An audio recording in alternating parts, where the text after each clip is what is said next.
اس مختصر سی ویڈیو میں ہم ذکر کرتے ہیں بھارت کے 5 اگست 2019 کے اقدامات کے بارے میں۔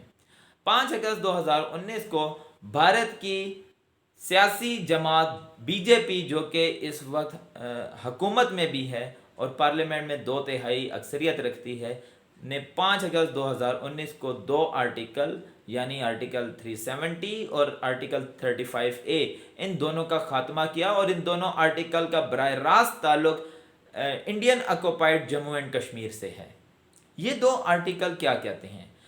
ان 2 آرٹیکل پر بات کرنے سے پہلے میں بھارتیہ جنتا پارٹی، جو کہ ہندوستان کی رولنگ پارٹی ہے، جس کی پارلیمنٹ میں 2/3 اکثریت ہے، اس کے پولیٹیکل سٹائل پر بات کرنا چاہتا ہوں۔ بی جے پی ایک انتہا پسند ہندو آئیڈینٹی، ہندو آئیڈیالوجی پر مسلسل کاربند ایک سیاسی جماعت ہے۔ یہ مسلسل ہندوتوا کو فروغ دے رہی ہے، ہندوازم کو فروغ دے رہی ہے، ہندو آئیڈیالوجی کو فروغ دے رہی ہے۔ آج بی جے پی کے اس دور میں ایک مسلمان کو اپنا انڈین اور بھارتی ہونا ثابت کرنا پڑتا ہے، جبکہ ایک ہندو کو ایسا کچھ بھی کرنے کی ضرورت نہیں ہے۔ اب ہم بات کرتے ہیں آرٹیکل 370 اور 35A کے متعلق۔ آرٹیکل 370 یہ کشمیر کو ایک خصوصی حیثیت دیتا تھا، اور اس آرٹیکل میں یہ درج ہے کہ کشمیر کا اپنا کانسٹیٹیوشن ہوگا، کشمیر کا اپنا فلیگ ہوگا، اپنا ترانہ ہوگا، اور ان کے پاس وہ سارے ڈپارٹمنٹس ہوں گے سوائے فورن افیئرز، کمیونیکیشن اور فائنانس کے۔ ان محکموں کے علاوہ باقی تمام محکموں پر کشمیر کے شہری، کشمیر کی حکومت خود اپنے آئین کے تحت یعنی جموں اینڈ کشمیر کے کانسٹیٹیوشن کے تحت قانون سازی کریں گے، مختلف فیصلے کر سکیں گے۔ یہ آرٹیکل 370 تھا، لیکن 5 اگست 2019 کے بعد اس آرٹیکل کو ختم کیا گیا۔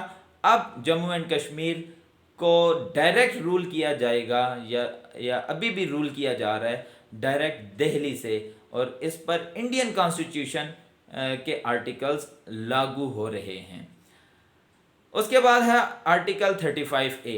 آرٹیکل 35A جو کہ آرٹیکل 370 کے ساتھ لنک ہے۔ آرٹیکل 35A اس چیز کو باور کرتا تھا کہ کوئی بھی آؤٹ سائیڈر یا نان کشمیری کشمیر میں آ کر نہ تو پراپرٹی خرید سکتا تھا اور نہ ہی کسی عورت سے شادی کر سکتا تھا۔ یہ آرٹیکل 35A اس بات کو میک شور کرتا تھا کہ کشمیر صرف کشمیریوں کا، لیکن جب اس آرٹیکل کا بھی خاتمہ ہو گیا تو اب تمام انڈین سٹیزنز کو، تمام بھارتی شہریوں کو اس بات کی اجازت دی گئی ہے کہ وہ کشمیر میں آ کر رہ سکتے ہیں، بس سکتے ہیں، وہاں پر پراپرٹی خرید سکتے ہیں، بیچ سکتے ہیں، اور وہاں کی عورتوں سے شادی کر سکتے ہیں۔ 5 اگست 2019 کے ان اقدامات کے بعد، ان 2 آرٹیکلز کے خاتمے کے بعد، کشمیر کی خصوصی حیثیت بھی گئی، اسپیشل سٹیٹس گیا، اور آؤٹ سائیڈرز کو یہ اجازت دی گئی کہ وہ کشمیر میں آ کر پراپرٹیز خرید سکتے ہیں اور وہاں کی عورتوں سے شادی بھی کر سکتے ہیں۔ اب ان 2 آرٹیکل کے خاتمے سے ہوگا کیا؟ پاکستان کا مسلسل یہ اصرار ہے اور اصرار رہا ہے کہ انڈیا کشمیر میں ریفرنڈم کرائے اقوام متحدہ کی قرارداد کے عین مطابق، کیونکہ کشمیر میں مسلم میجورٹی ہے اور پاکستان چاہتا ہے، اور اقوام متحدہ کی UN کی یہ قرارداد بھی ہے کہ کشمیر کا فیصلہ، کشمیر کی تقدیر کا فیصلہ کشمیریوں کی رضامندی سے ہو، ریفرنڈم سے ہو۔ آیا یہ کشمیریوں پہ چھوڑ دیا جائے کہ وہ پاکستان کے ساتھ رہنا چاہتے ہیں، ہندوستان کے ساتھ رہنا چاہتے ہیں، یا خود مختار حیثیت میں اپنی ریاست بنا کر رہنا چاہتے ہیں۔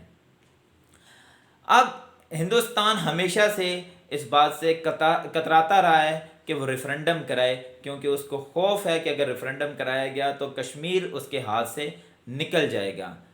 ان 2 آرٹیکلز کے خاتمے کے بعد ایک وقت ایسا آ سکتا ہے کہ وہاں ہندو میجورٹی کو ابھارا جائے، مسلم میجورٹی کو مائنورٹی میں بدلا جائے، مسلم اکثریت کو اقلیت میں بدلا جائے، اور وہاں کی ہندو اقلیت کو میجورٹی میں تبدیل کیا جائے۔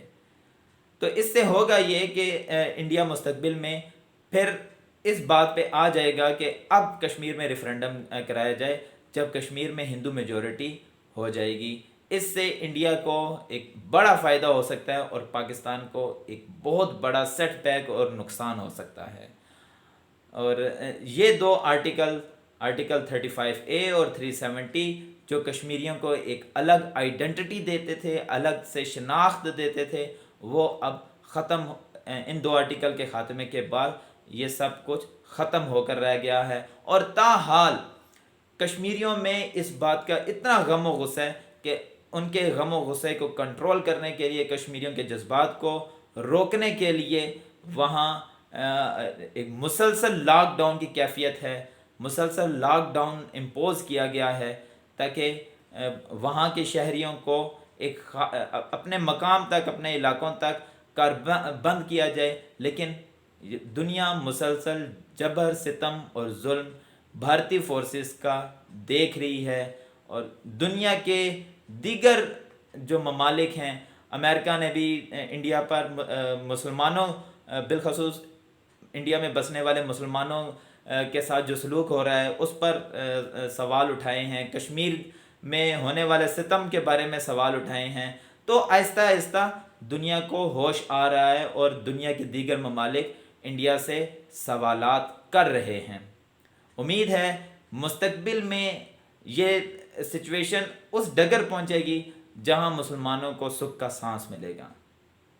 امید ہے آپ نے اس ویڈیو سے استفادہ کیا ہوگا. Thank you very much.